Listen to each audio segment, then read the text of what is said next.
राजस्थान में 49 नगरीय निकायों का कार्यकाल समाप्त हो चुका है और इसे देखते हुए राज्य निर्वाचन आयोग ने इन निकायों में चुनाव की तैयारियां शुरू कर दी है।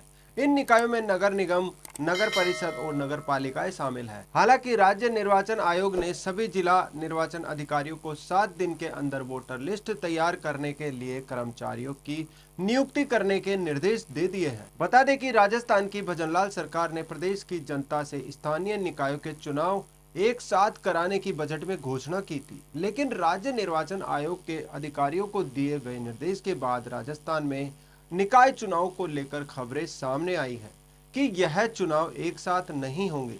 इस आदेश में आयोग ने 10% अतिरिक्त कर्मचारियों की सूची तैयार करने के निर्देश दिए हैं ताकि उन्हें रिजर्व में रखा जा सके और जरूरत पड़ने पर इस कार्य में लगाया जा सके। इसे निर्वाचन आयोग से नए सॉफ्टवेयर के जरिए तैयार करवाई जाएगी। आयोग ने कहा कि वर्तमान में जो स्थिति है उसके अनुसार ही मतदाता सूची तैयार की जाएगी। हालांकि सरकार अभी नए वार्डों का डिमार्केशन, पुराने वार्डों का पुनर्गठन, निकायों का पुनर्गठन का काम करना है। दरअसल राजस्थान में 250 से ज्यादा नगरीय निकाय है। सरकार ने बजट में इन सभी 250 निकायों में एक साथ चुनाव कराने के लिए कहा था। वहीं सभी निकायों का कार्यकाल अलग अलग समय पर पूरा हो रहा है, जिसके चलते चुनाव एक साथ करवा पाना संभव नहीं है। जिन निकायों का कार्यकाल पूरा हो चुका है उन निकायों में चुनाव संभावित है। वहीं आपको ये भी बता दें कि 2 महीने पहले राजस्थान के यूडीएच मंत्री झाबर सिंह खर्रा ने कहा था कि साल 2024 में जहां निकायों का कार्यकाल समाप्त हो रहा है वहां चुनाव नहीं होंगे। साल 2025 में पूरे प्रदेश में एक साथ निकायों के इलेक्शन करवाए जाएंगे। वहीं खर्रा के बयान के बाद ये भी संभावना लगाई गई थी कि जहां कार्यकाल खत्म होगा वहां अगले चुनाव तक प्रशासकों की नियुक्ति होगी।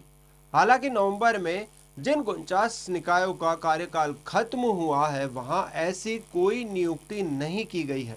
अब जिन निकायों का कार्यकाल खत्म हुआ है, जिनमें चुनाव होने हैं, उन निकायों की बात कर लेते हैं।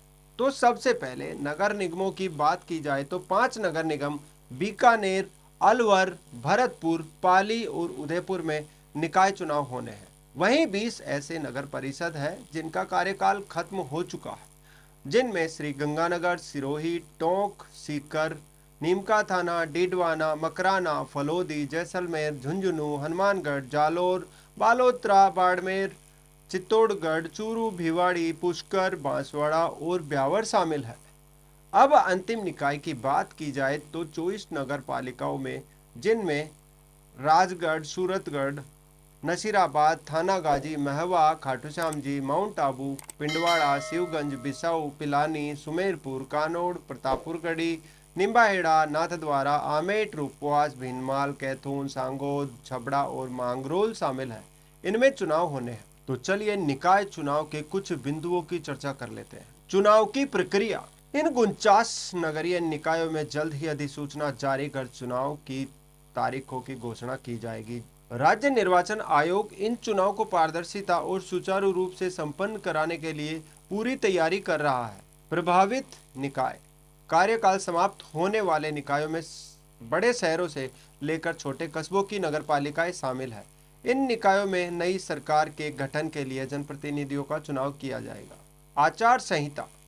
चुनाव कार्यक्रम की घोषणा के साथ ही इन निकाय क्षेत्रों में आदर्श आचार संहिता लागू हो जाएगी, जिससे प्रशासनिक पारदर्शिता सुनिश्चित की जा सके। वहीं चुनाव के दौरान आने वाले संभावित चुनौतियों को लेकर भी बात करें तो ठंड का मौसम और त्योहारी सीजन चुनावी प्रक्रिया को प्रभावित कर सकता है। गौरतलब है कि राज्य सरकार और निर्वाचन आयोग मिलकर यह सुनिश्चित करेंगे कि चुनाव शांतिपूर्ण, निष्पक्ष और समय पर हो। नागरिकों को भी वोटिंग में सक्रिय भागीदारी के लिए प्रोत्साहित किया जाएगा। अब देखने वाली बात यह होगी कि इन 49 नगर निकायों का कार्यकाल तो समाप्त हो गया है। ऐसे में निर्वाचन विभाग तय समय पर वोटिंग करवा पाता है या नहीं, ये तो आने वाला समय ही बता पाएगा।